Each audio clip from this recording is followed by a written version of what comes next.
10 pour aujourd'hui, je pense. Ouais. Sarah, aujourd'hui, qu'est-ce que tu as fait? Ah, tu t'es levé, tu as dit bonjour à tout le monde. Ça, c'est bien. Tu t'es levé de bonne humeur. Je peux te donner peut-être un point. Je pense que ça, c'est bon pour un point. Après ça, par contre, tu t'es chicané avec ton frère pour savoir qui brossait ses dents en premier. Ouais.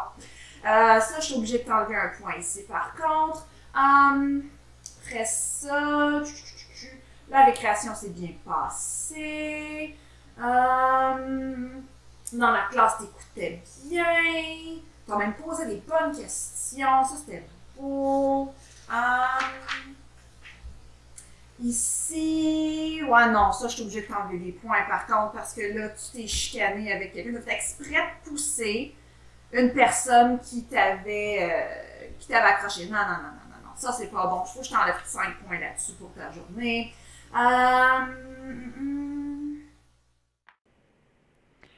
Tu te doutes bien que c'est pas vraiment ça que ça veut dire, la Bible est utile pour corriger. Mais ça veut dire quoi pour vrai? On a quelques indices dans un autre verset. Dans la Bible, dans le livre d'Hébreux, le chapitre 4, le verset 12, ça dit « En effet, la parole de Dieu est vivante et efficace, plus tranchante que toute épée à 2 tranchants, pénétrante jusqu'à séparer âme et esprit, jointure et moelle. Elle juge les sentiments et les pensées du cœur. » Bon, là, tu vas peut-être me dire, Madame Sarah, c'est parce que c'est pas vraiment plus clair. OK, alors on va regarder ça une étape à la fois. Alors, premièrement, comment la parole de Dieu nous aide à nous corriger? C'est que, premièrement, elle nous aide à comprendre notre cœur. Dieu connaît notre cœur, puis c'est lui qui a écrit la Bible à travers différentes personnes. Donc, par le Saint-Esprit, il utilise sa parole, ses propres mots, pour mettre en lumière ce qui se passe réellement en nous. Donc, c'est pas rare quand tu lis la Bible que des fois tu vas voir des passages qui vont te faire, qui vont ressortir en fait, puis qui vont te faire dire ah ouais, hein, c'est vrai que je suis un petit peu comme ça.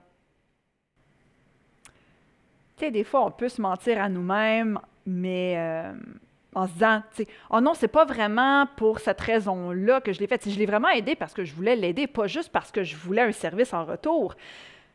Mais Dieu connaît notre cœur. Et donc, ça se peut qu'à un moment donné, quand on va lire la Bible, on lise quelque chose à cet effet-là. Et c'est comme ça que la parole de Dieu, elle est vivante dans un sens. C'est que le Saint-Esprit fait vraiment ressortir à nos yeux ce qu'on a besoin de voir pour comprendre notre propre cœur. Et en faisant ça, ce qui se passe, c'est que plus souvent qu'autrement, on va prendre conscience de notre péché. Parce qu'une chose que la Bible nous dit clairement, ben regarde, on va aller le lire. Dans 1 Jean, la première épître, donc la première lettre que l'apôtre Jean a écrite à des chrétiens, 1 Jean, le chapitre 2, le verset 1, il leur dit « Mes petits enfants, je vous écris cela afin que vous ne péchiez pas. Mais si quelqu'un a péché, nous avons un défenseur auprès du Père, Jésus-Christ le juste. » Il est en train d'écrire à des chrétiens et de dire, ben, on fait des péchés. Parce que c'est ça l'affaire, quand on donne notre vie à Jésus, quand on place notre confiance en lui, on n'arrête pas de pécher, hein? Alors, vu qu'on commet encore des péchés, parce qu'on n'est pas parfait, on ne devient pas parfait quand on devient chrétien, ben, on a besoin de se faire dire où sont les failles dans notre cœur, qu'est-ce qu'on a besoin de changer exactement. Et la parole de Dieu nous aide à prendre conscience de nos péchés.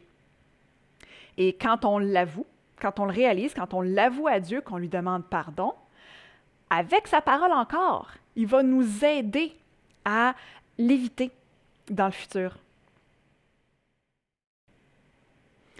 Nous apprendre comment éviter les péchés qui sont dans notre vie, c'est une chose, mais Dieu ne s'arrête pas là. Avec la Bible, avec sa parole, il nous montre encore comment changer. Donc, plus on lit sur la parole de Dieu, plus on en apprend sur Dieu. C'est logique. Et plus on en apprend sur Dieu, plus on grandit dans notre foi, plus on change pour ressembler davantage à Jésus. Ce qui nous permet de prendre des bonnes décisions qui lui plaisent. Mais là, Dieu nous montre pas comment changer, comment faire des choses qui lui plaisent, juste pour qu'on puisse dire « Hey, wow, moi je suis capable de faire ce que Dieu aime. Ah ah, ah ah. » Non. Il y a une raison très spéciale pour ça et Jésus l'a partagé avec ses disciples quand il marchait sur la terre. Dans l'évangile de Matthieu, Matthieu nous raconte, dans le chapitre 5 au verset 16, Jésus parle avec ses disciples, il est en train de leur dire, de faire une comparaison, disant qu'ils sont la lumière de la terre. Et il dit que de la même manière, votre lumière brille devant les hommes, afin qu'ils voient votre belle manière d'agir, et qu'ainsi ils célèbrent la gloire de votre Père céleste. Donc, ce n'est pas pour nous vanter que Dieu veut nous aider à changer pour faire des choses qui lui plaisent. C'est pour que quand on va faire les belles choses qui lui plaisent, quand on va prendre les bonnes décisions, les personnes autour de nous qui ne le connaissent pas vont le remarquer, comme on remarque une chandelle qui brille dans le noir, et vont s'approcher, ils vont être curieux, vont nous poser des questions et vont voir la grandeur de Dieu qui agit dans nos vies et qui nous rend capables de ressembler à Jésus davantage. Alors, pour résumer tout ça, la Bible est utile pour corriger en nous aidant à comprendre notre cœur, pour voir comment il est, comment il réfléchit, comment il réagit. Elle nous fait prendre conscience de nos péchés, que ce soit par nos lectures quotidiennes ou par un enseignement qu'on reçoit le dimanche matin ou par une capsule vidéo. Dieu nous fait prendre conscience de nos péchés par sa parole, soit quand on la lit ou quand elle nous est partagée. Ensuite, Dieu utilise cette parole-là pour nous montrer comment changer et nous aider à ressembler davantage à Jésus. Donc, la Bible n'est vraiment pas comme un professeur qui corrige des copies, mais elle est plutôt comme un guide qui nous montre le bon chemin à suivre pour ne pas qu'on se perde. Alors, en terminant, j'aimerais donc t'encourager justement à lire la Bible à tous les jours, que ce soit pour toi-même ou avec ta famille, et à réfléchir à ce que tu y lis, à poser des questions, et surtout à prier Dieu d'utiliser ces paroles-là pour changer ton cœur, pour que tu puisses ressembler chaque jour davantage à Jésus.